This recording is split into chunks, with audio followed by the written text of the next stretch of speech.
Hello guys, இன்றைக்கி நம்ம ரவா பாயசம் எப்படி செய்யலான்னு பார்க்கலாம்.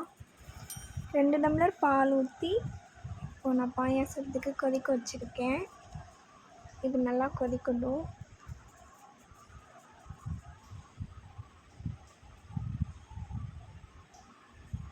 கடாய் வச்சாச்சு. இப்போ 4 ஸ்பூன் நெய் ஊற்றிக்கலாம்.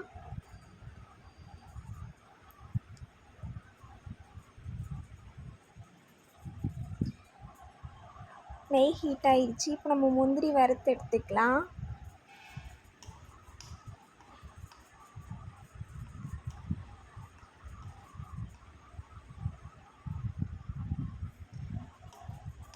முந்திரி ப்ரௌன் கலர் ஆனோட்டி முந்திரியை நம்ம தனியாக எடுத்துக்கலாம். இப்போ நம்ம திராட்சை அது கூட போட்டுக்கலாம்.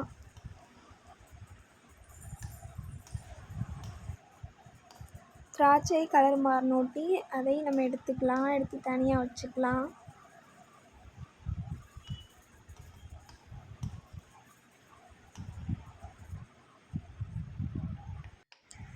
இப்போ இந்த இருக்கிற நெய்யில் நம்ம 1 டம்ளர் ரவா எடுத்துருக்கேன். அந்த ரவாவை இது கூட வறுத்துக்கலாம்.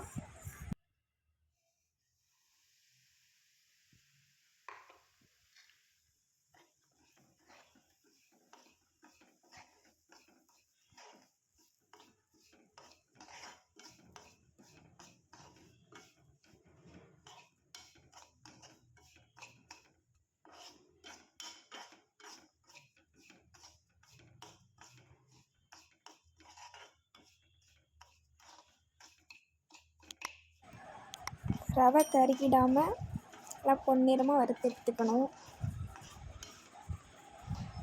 பாருங்கள், ரவை வறுத்து எடுத்தாச்சு. இந்த கலரில் இருந்தால் போதும். பால் சைடில் வச்சுருந்தோம்ல, அதில் இந்த ரவாயை போட்டுக்கலாம்.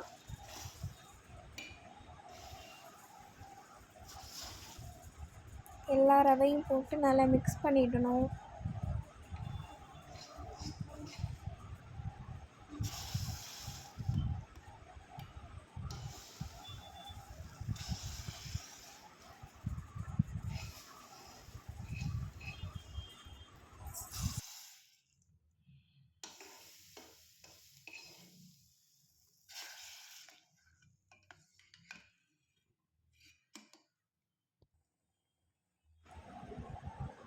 பாலில் நல்லா ரவை கொதித்து வெந்து வரணும்.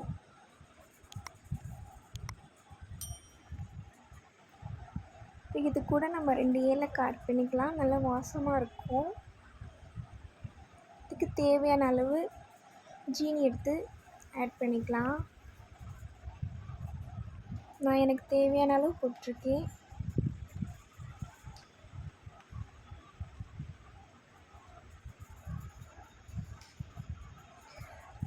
நல்லா மிக்ஸ் பண்ணி விடணும், இல்லைன்னா பிடிச்சிடும்.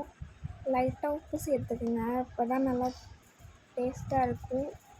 சர்க்கரைக்கு கொஞ்சம் தூக்கி கொடுக்கும்.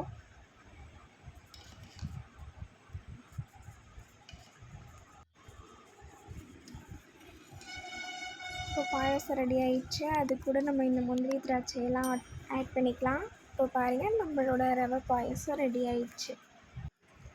பாயாசத்தில் பாதாம் நல்லா துருவி அது கூட ஆட் பண்ணி சர்வ் பண்ணுங்கள். ரொம்ப டேஸ்டியான எம்மியான ரவை பால் பாயாசம் ரெடி. நீங்களும் ட்ரை பண்ணி பார்த்துட்டு எப்படி இருக்குன்னு ஷேர் பண்ணுங்கள் என் கூட. பாய்.